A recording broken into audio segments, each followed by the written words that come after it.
This is the last video for lecture 3. I think some of you are exhausted to learn these economic concepts. However, this supply and demand theory is a fundamental part of economics, so please keep working on this. So we learned interactions of consumers and sellers can solve market disequilibrium, such as shortage or surplus of goods. In other words, the price determined by the individual hand leads to efficient allocation, maybe efficient quantity realized by the market. But you should remember that this demand curve represents the willingness of consumers to buy goods. Also, supply curve represents willingness of sellers or producers to produce goods. So in this video, we'll learn the theory of classic economics, which explains that consumers and sellers, maybe the entire society, are happiest at the market equilibrium point. According to the classic economics, this triangle represents consumers' happiness, or willingness, or utility. So they call it consumer surplus. And also this triangle B is called producer's surplus, means willingness or happiness or utility of producers. So, and then A plus B is called social welfare, means the welfare of the entire society. So at the market equilibrium point, the welfare of the entire society is maximized. So I'll explain why the triangles show the welfare of consumer and producer. I firstly explain consumer surplus. This figure shows a person's consumer surplus, let's say David. Consumer surplus is the difference between the highest price a consumer is willing to pay for a good and the price the consumer actually pays. So in this figure, this is David's demand curve for magazines. And then this pink line represents the price, actual price, $3. Since demand curve is here, this means that to buy 1 unit of magazine, David is willing to pay $5. However, actual price of magazine is $3. So he's happy of this amount because this is a surplus of him, $2. That's the reason why we call it this amount as consumer surplus. Now we move to additional unit. David buy 2 units of magazines and he's willing to pay $4 per unit, marginal concept. But actual price is $3. So here you get surplus of happiness, this amount, $1. And finally, maybe here would be its equilibrium point. David consumes 3 units of magazine. Actual price is $3 per unit, and he'll stop buying here. However, the process of buying 1 unit, 2 units, 3 units, he will get this amount of happiness.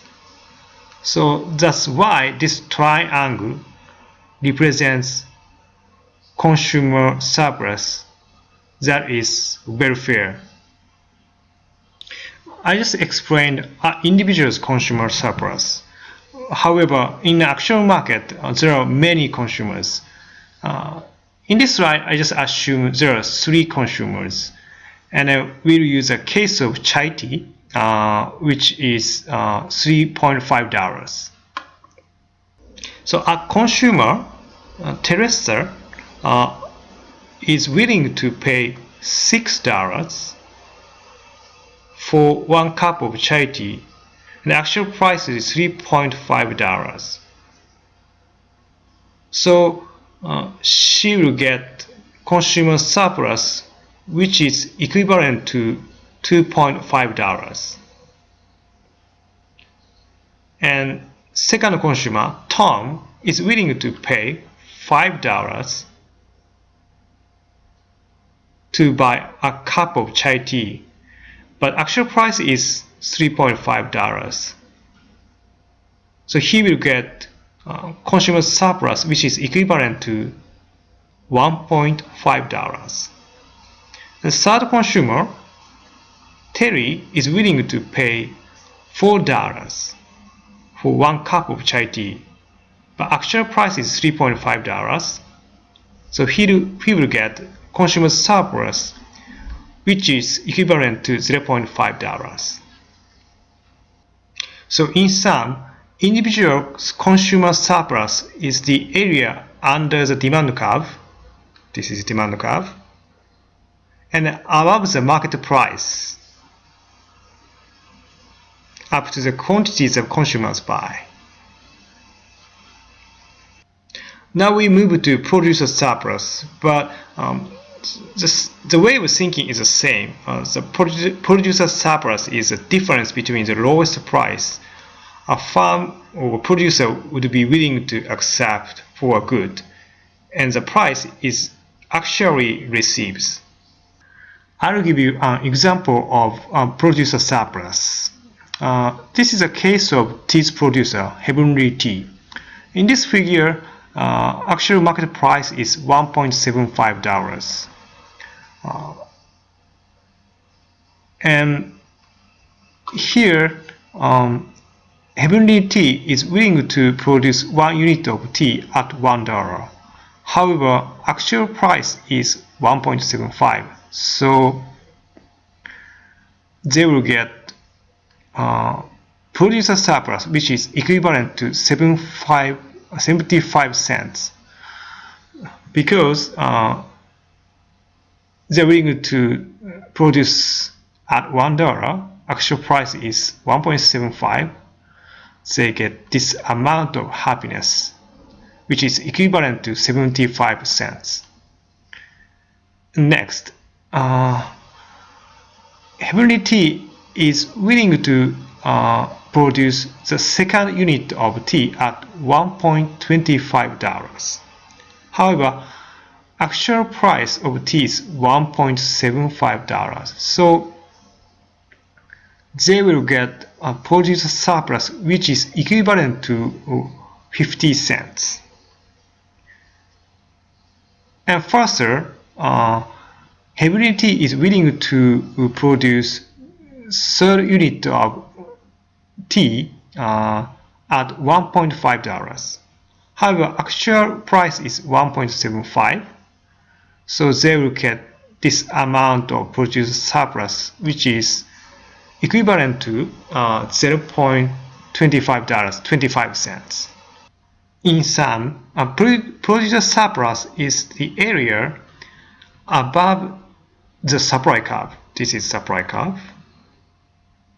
And below the market price. So this triangle represents producer surplus.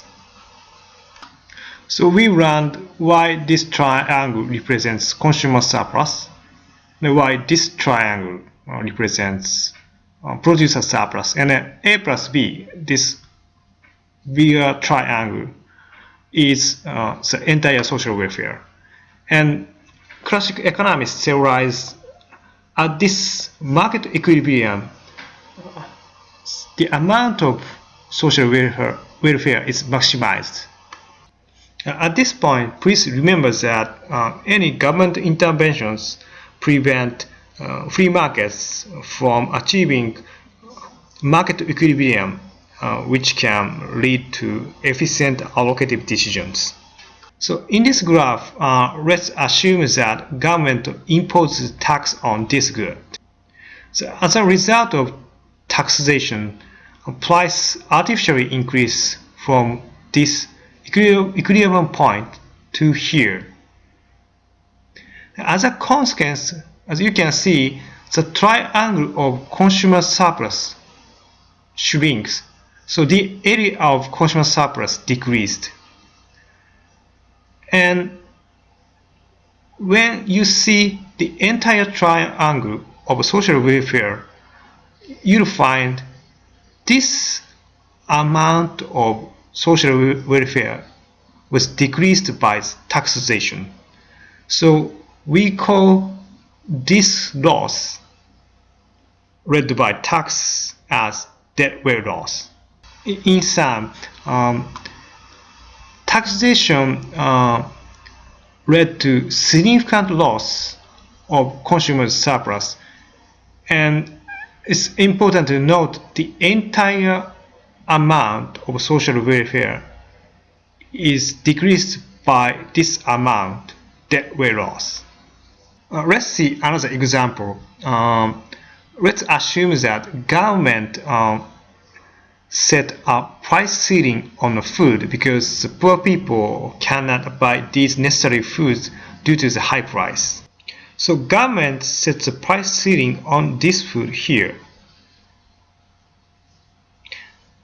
Actual market equilibrium was here. However, the price ceiling decreased the price and also decreased producer surplus, also decreased the entire social welfare of this amount. So this is a deadweight loss. Please note that in this case of artificial price decrease, producer surplus was significantly reduced rather than consumer surplus. In this lecture 3, we learned the fundamental theory of classical economics, and through supply and demand theory about interactions of buyers, sellers, and welfare economics about consumer and producer surplus, we learned that free market can lead to market equilibrium, which is allocatively efficient. And first, welfare economics justify the position of classical economics. Government interventions prevent free markets from achieving market equilibrium, which leads to efficient allocative decisions. And then possible forms of government interventions would be price ceiling and floor, barriers to entry, taxes, and total prohibition. So again, please note that classical economics supports free markets rather than government interventions. So this lecture covered many economic concepts. I just listed 5 important concepts. I understand that some of you who firstly learn economics face difficulties to fully understand these concepts. However, without understanding these economic concepts, you cannot understand our next lecture about market failures. So please repeat learning these concepts until you fully understand these economic concepts. Thank you for listening to this lecture.